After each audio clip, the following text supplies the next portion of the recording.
Hello children, welcome back to ELA. Let's get into what we are doing today. So let's talk about your final scores. So last week you took your final either on Thursday or Friday, and we're going to talk about how you did in ELA. While there are a lot of strengths, y'all really shined in several different areas. Yes, you did, because you are all superstars. There were some weaknesses, and that is what we are going to target today. We are targeting your weaknesses in ELA. Let me explain that in further detail. So I have some graphs up here. This is not math, but we are looking at some data through graphs, bar graphs specifically. These are the lowest performing standards for most classes. So this is only for one specific period, those percentages, which you can't really see very well. They vary from class to class, but for the most part, these are the lowest performing standards for all classes. Okay, so let me just quickly go over this with you. This graph shows the class's lowest performing standards. The standards are the concepts we are learning. Okay, you don't really need to know all about standards. Okay, that's my job. That's the teacher's job. But they're important because each standard has concepts tied to them, okay? The standards are for the teachers so that we can see what specifically we are teaching you, okay? So really you kind of need to know the concepts that are within each standard, okay? So let's talk about what's in each standard. The ones you see are for transitions, argumentative techniques, locating evidence, active voice, subject-verb agreement, and verb aspects. So that's like progressive, perfect, progressive, those, okay? I have been studying for my test. Have been studying. That is perfect, progressive, okay? So these are the lowest performing standards. These are all standards that are going to be on the milestones, okay? That's why we have to be very serious right now. So I need everyone to buckle up, click, and get serious, because we are about to dive into these so that you can get better, so that you can get stronger in these areas, because like I said, these are going to be on the milestones. You got to be ready to do well, okay? You got to be ready. And if you are looking at the scores, that's low, okay? It's a lot of red. One of my standards, the lowest performing one, which is lowest for most, are my verb aspects, okay? That's progressive, perfect, and perfect progressive verb aspects. 7%. That's not good. 7% accuracy. That's bad. That's like if I had 100 students, only 7 of my students got verb aspects down. That's bad. That's not good. But it's okay. Okay, it's okay. What we need to do now is reset, review, get better. And that's what we're doing right now. Let's get into it. All right, so look at your 3-page packet that you have. As I am reviewing these topics, you will be filling in blanks and answering questions to make weaknesses a strength. That's the goal today. We will review topics and do the first page together. All of these topics will, for sure, be on the milestones. So it is time to get serious. It's time to get stronger. I need all eyes up here on the board, okay? All eyes on me. All eyes on me, okay? This is serious. Those are very low scores. We got to get you up so that you can pass the milestones, okay? This is a big deal. Get serious. Get with it. All right, let's go. Let's first talk about transitions. Transitions help writers go from one idea to another and connect ideas in their writing. Without transitions, your writing is choppy, okay? So I have an example with sentences, and I have an example with paragraphs. So this is what it looks like in a sentence. So first, I'm giving you an example without transitions. I studied for a test, period. I passed. Okay, there was no transition from the first sentence, I studied for the test, to the next sentence, I passed. Those are connected though, aren't they? Because you studied, you passed. Okay, so let's connect them with a transition word. Okay, I studied for the test, comma, so I passed. It shows a cause and effect. It shows a transition, a connection in ideas, okay, in that one sentence. But we also see transitions in paragraphs. Paragraphs, children. Paragraphs are typically 3 to 6 sentences long, just depending on the paragraph. It could even be 7, 8, 9 sentences, 6, 7 sentences long. Anyway, let's keep going. Transitions in a paragraph. Without transitions, a paragraph might look like this. I had to go to work. I got up and left. Before I got to work, I had to get a coffee. That was terrible, okay? There was no transition to this idea, to this idea, to this idea, okay? It was all very bland, okay? Very bland. So let's throw some transitions up in that paragraph to connect our ideas. I had to go to work, so I got up and left. However, oh, I love that transition word. However, before I got to work, I had to get a coffee. Ain't that right? Yes. Okay, so we saw a transition of cause and effect. I had to go to work, so I got up and left. Okay, cause and effect. And then we saw contrast, okay? However, like, hold on. Before I got to work, I had to get a coffee. Okay, so it's very easy to navigate idea to idea to idea with transition words. Okay, that's why transitions are important. That's why you were tested on them. Okay, it's important to know how ideas connect to one another and use transition words. Okay, so these are just a few things transitions show in writing. And listen, children, these are just a few of the examples. There's also transitions also show contrast. Okay, like I was hungry, but I didn't have time to eat. Okay, that's contrast. Using however. Okay, also it's for addition. Like, I was hungry, period. I was also, I was very thirsty. Okay, that shows addition to something. Okay, so these are just a few other examples besides those things. So let me show you. Transitions can show cause and effect, like I've said. So, for example, the honeybees were unable to get inside the hive from the storm damages. So the honeybee keepers had to step in and help. Cute. That's cause and effect, okay? Transitions can show sequence. Sequence is a fancy word for chronological order, which means in order, events in order, okay? First this happened, then this happened. After that, this happened, okay? Let me give you an example. First, I took out all my ingredients. After checking that nothing was expired, I started putting everything in a mixing bowl. Then I poured the mixture in a pan before putting it in the oven. This was going to be the best cake ever. Oh, honey, I want some cake. But that was a wonderful example of sequence. We saw first, then, what else? After, okay? Some other words for sequence is like, finally, I had the cake and I ate that guy, okay? Ate that cake specifically. Not that guy. I don't do that. Transitions can show examples as well. So, example, I am deathly afraid of heights. For instance, when I was 10, I got on a roller coaster and cried the entire 24 seconds of twists and loops. Okay? So, examples. Examples are great for connecting relative thoughts, okay? So, I am deathly afraid of heights. And then when she said, for instance, or whoever said, for instance, we have an example of how they're afraid of heights. Okay, that's how that connects, okay? Good? Let's keep going.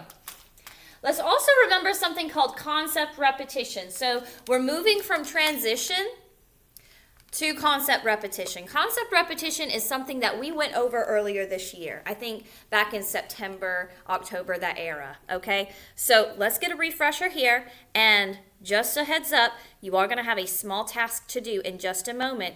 You're doing concept repetition, but do not do anything right now. I should not have any children with pencils doing any of the exercises right now. You're doing them along with me when I tell you to do them, okay? Awesome. So let's get into this. Repetition is when a writer intentionally, okay? Intentionally means on purpose.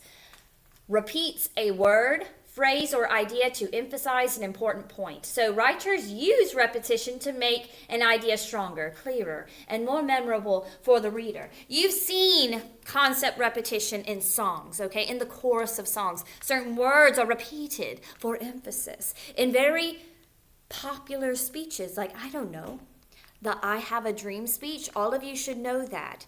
I Have a Dream was constantly repeated throughout Martin Luther King Jr.'s speech to show emphasis about his hopes and dreams of a better future. Okay, I have a dream. let's look at some of this. Examples of concept repetition in sentences. So my first one is, we will study, we will practice, and we will succeed. Cute. The repeated structure emphasizes determination, the will to do it, to do what must be done. They will do this, and they will succeed. Okay? Example number 2, the storm grew louder, louder, and louder. By repeating the word louder, this sentence emphasizes how strong the storm became.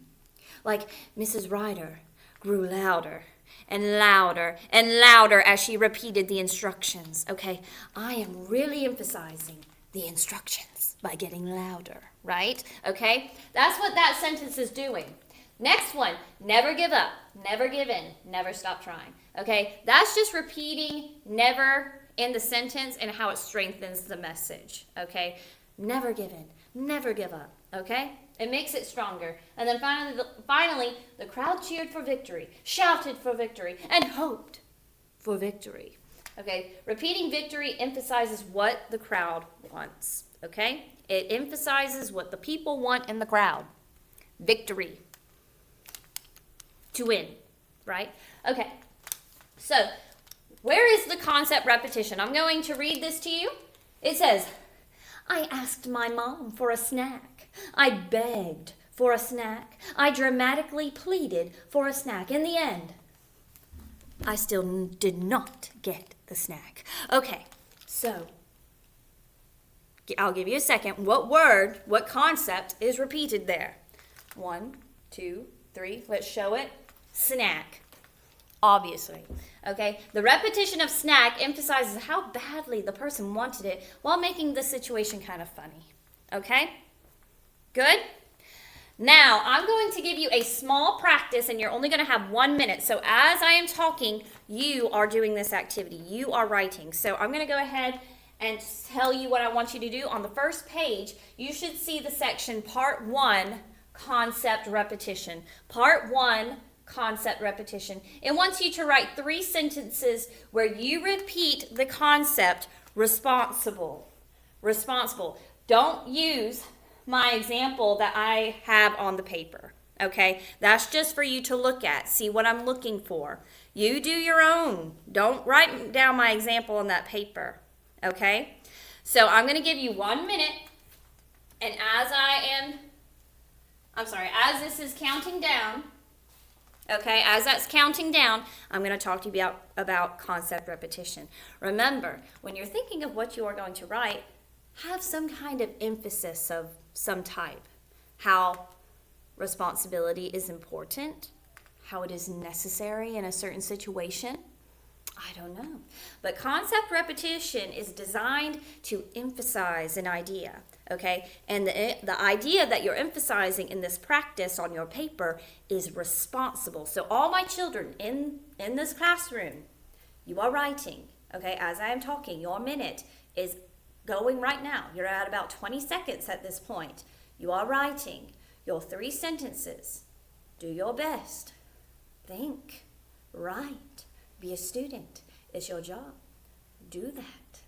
Thank you. You got 10 seconds on the clock, and then we are going to move on.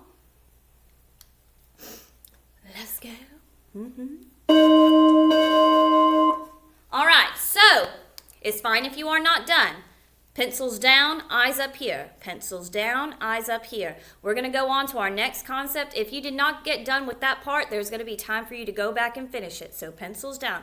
Let's talk about something else. That is argumentative writing. That was a very low performance percentage I saw for most of my classes, okay? So let's do this. And when I say for most of my classes, if I have classes on other teams, perhaps black or purple pages, our percentages are about the same, just so you know. So I'm talking for us all.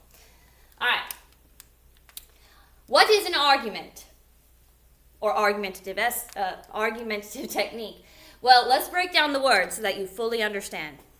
An argument in writing, this is trying to prove something you think is right.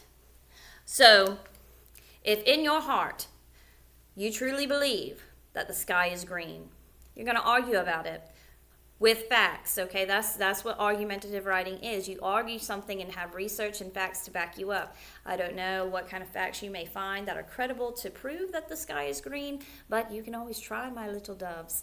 All right, a technique is a way of doing something. So you may have a grandmother, I don't know, who makes a fabulous cinnamon roll. I really want a cinnamon roll right now. That would be delicious. But your mother also makes a fabulous cinnamon roll. The cinnamon rolls don't taste the same because they use two different techniques, okay? So they have two different ways of doing something, okay? That is what we call a technique, a way you do something. So what is an argumentative technique? Well, an argumentative technique is a way you write to prove something is correct. There you go. I made it make sense for you by breaking it down for you. So argumentative techniques are all the ways you make your argument, okay? And there's several techniques that go into this. Let's talk about it. Claim.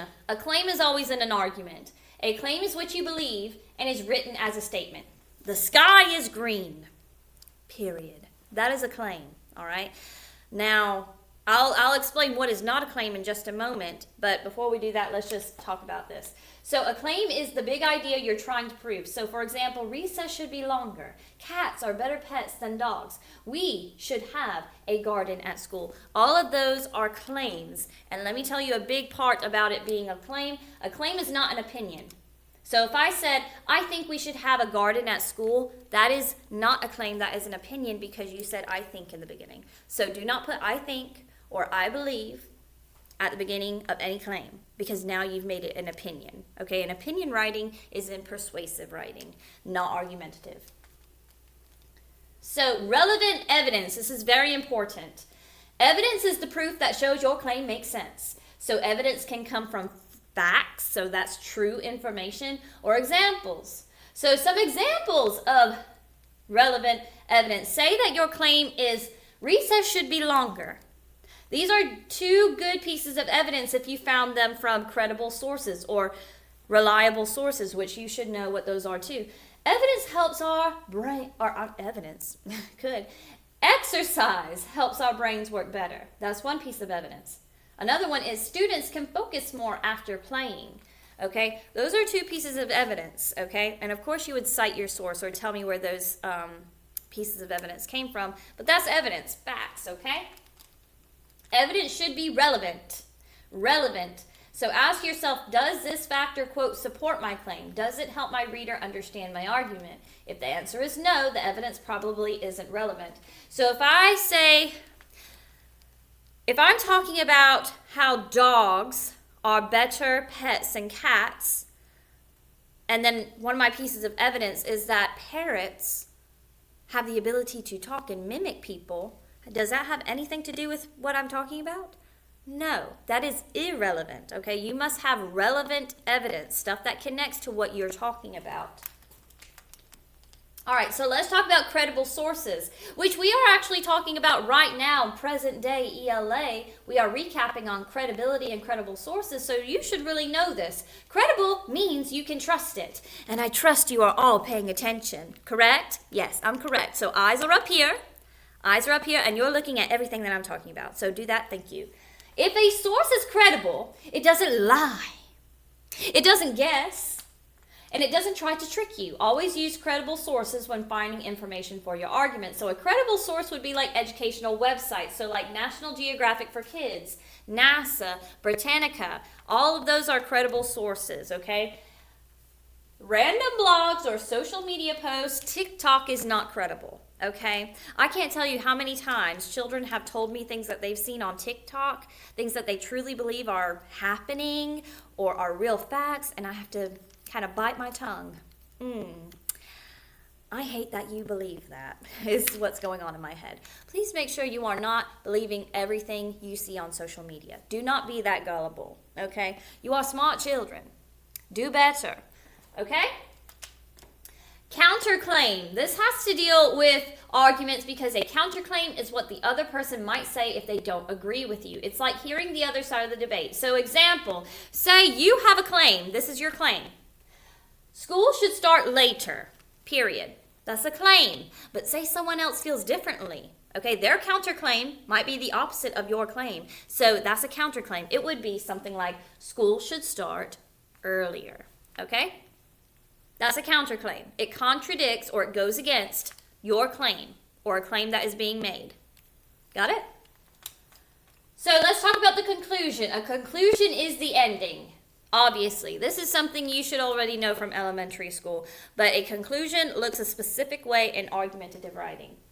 In argumentative writing, it reminds your reader of your claim and wraps up your argument neatly. So think of it like saying, here's what I proved and why it matters. What a good conclusion does, it restates your claim, summarizes your main reasons or evidence, and leaves the reader thinking and gives a final thought or call to action. Call to action is like, and that's why you should eat more pretzels. There you go. Period. All right, and we should know about this, purpose.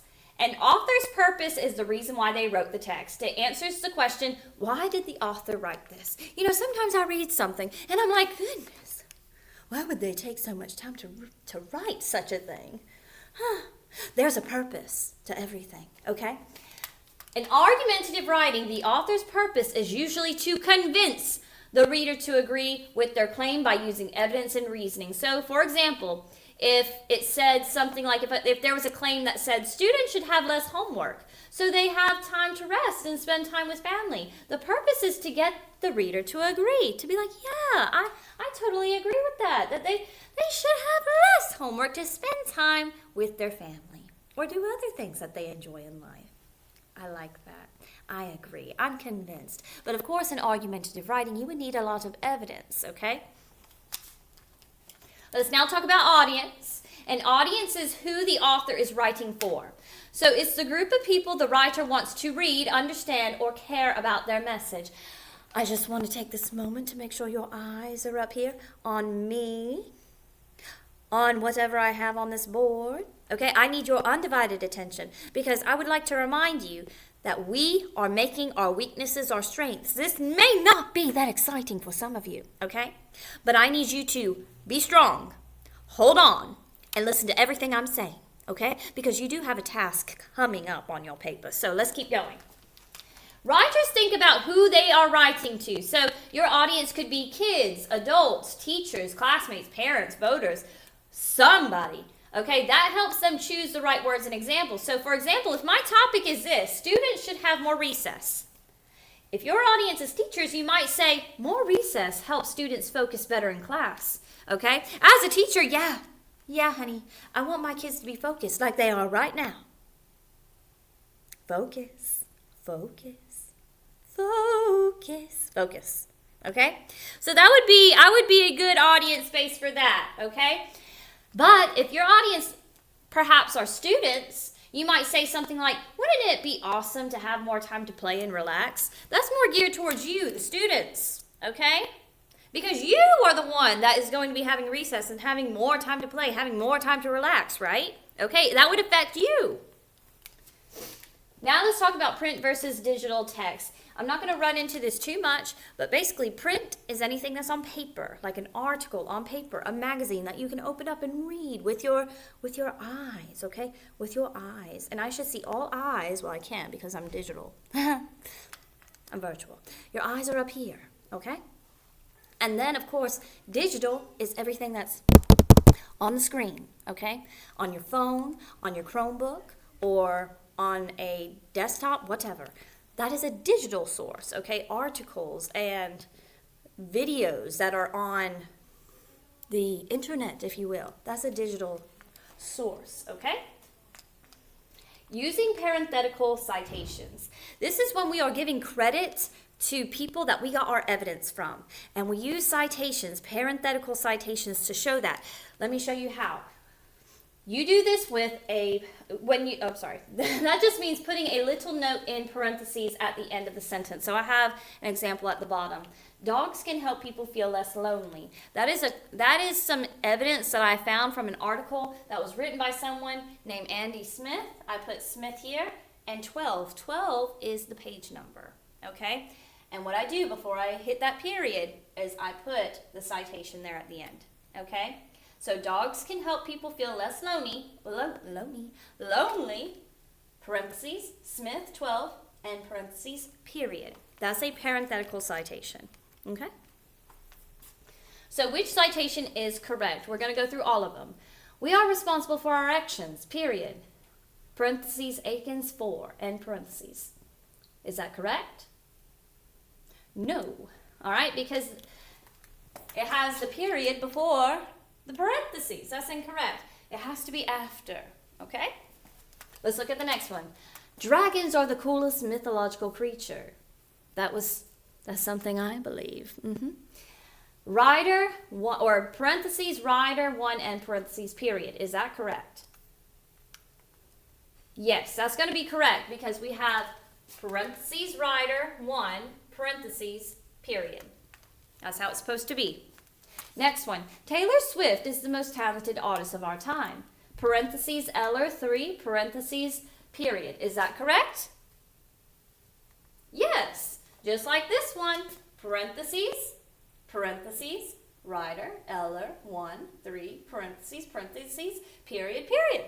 It's done perfect. All right, let's go on to the next one. Coffee is necessary for my sanity. Ah, yes, Miss Wheelis, it sure is. Is that correct? You should all know that's not right. Parenthetical citations must have parentheses. That's why it's called a parenthetical citation. Where are the parentheses? Also, the period doesn't go here. It goes at the end. Okay? So that's incorrect. Let's look at the last one. Miss Wiley is a great person to ask about traveling. This is from Mr. Parrott. Parrott 2. So parentheses, Parrott 2, parentheses. Is that correct?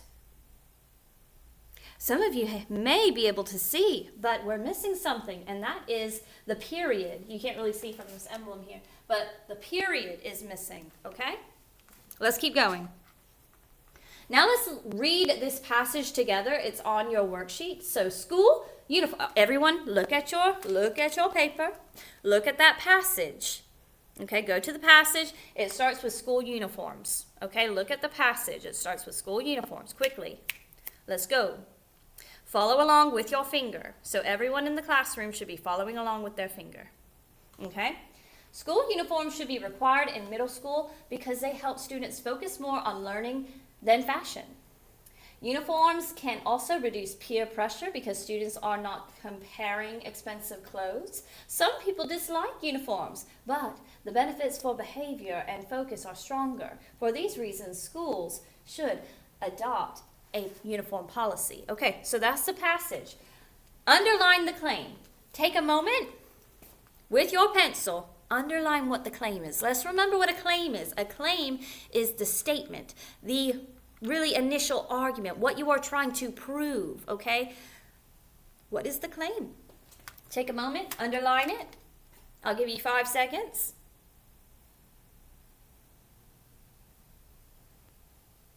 Boop. So the first part is the claim. School uniforms should be required in middle school. That is the claim, okay? If you underline because they help students focus more on learning than fashion, that's part of the reasoning, okay? The claim is what they believe. Student uniforms should be required in middle school, okay? That is the claim, what they believe, okay? So look at the question under the passage. What is the author's purpose in writing this? I'm going to give you 1 minute.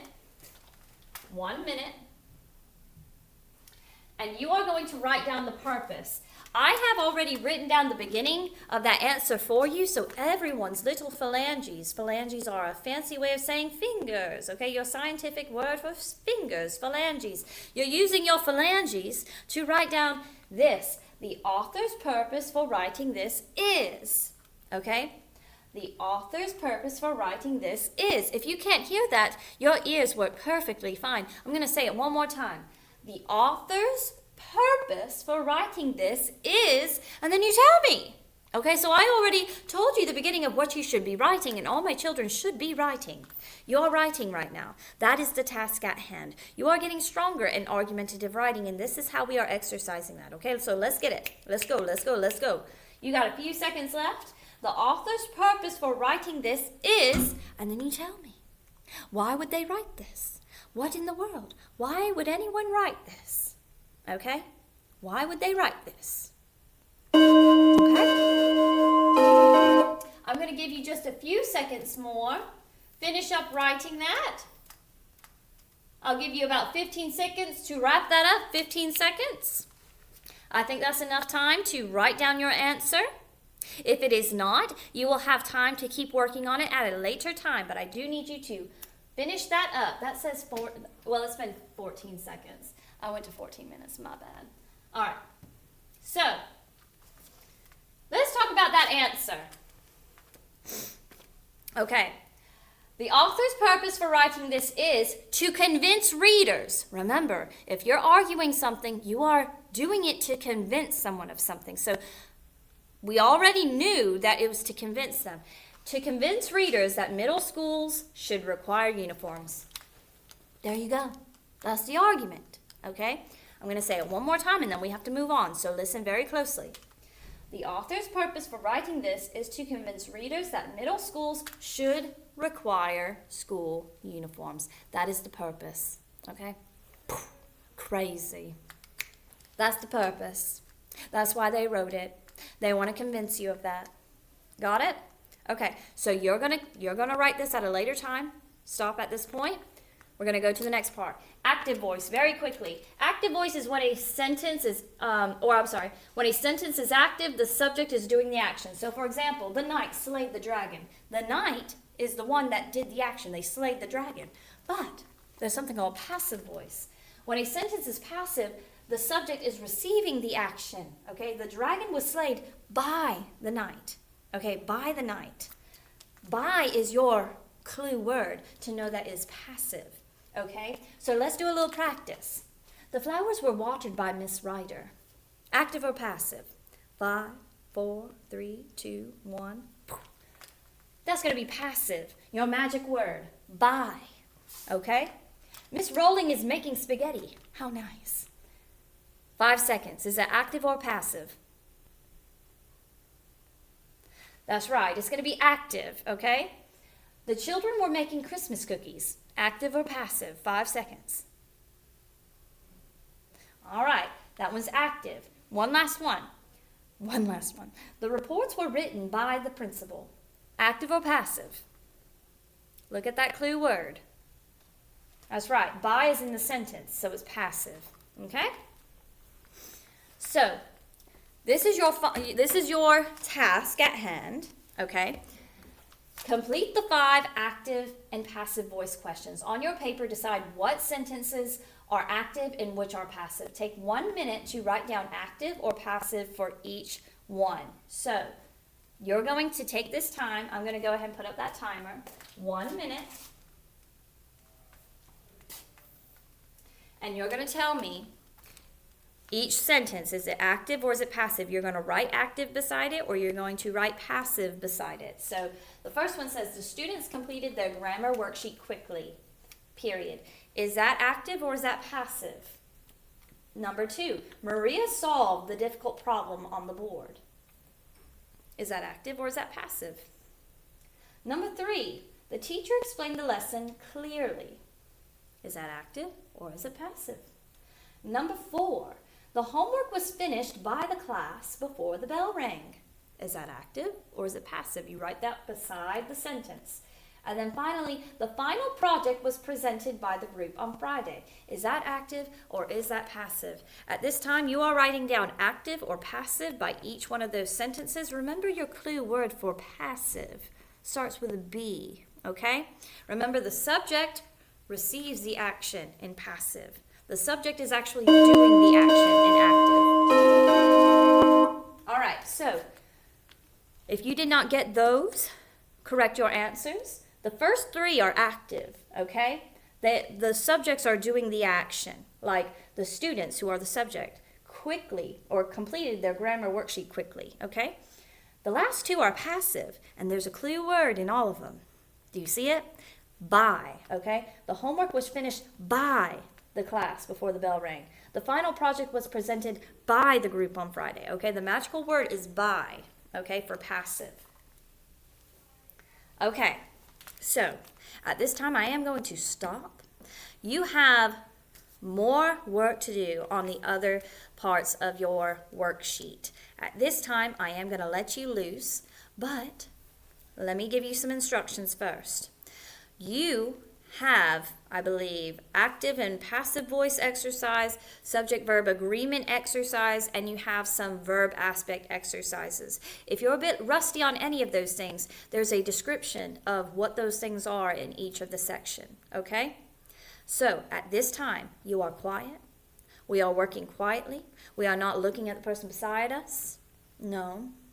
Not in front of us? No. Not behind us? No. Our eyes are on our paper and on our paper only.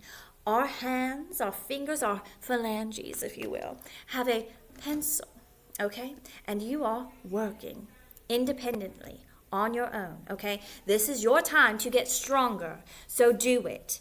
Do it. Get stronger, get better. I believe in you. Have a wonderful day.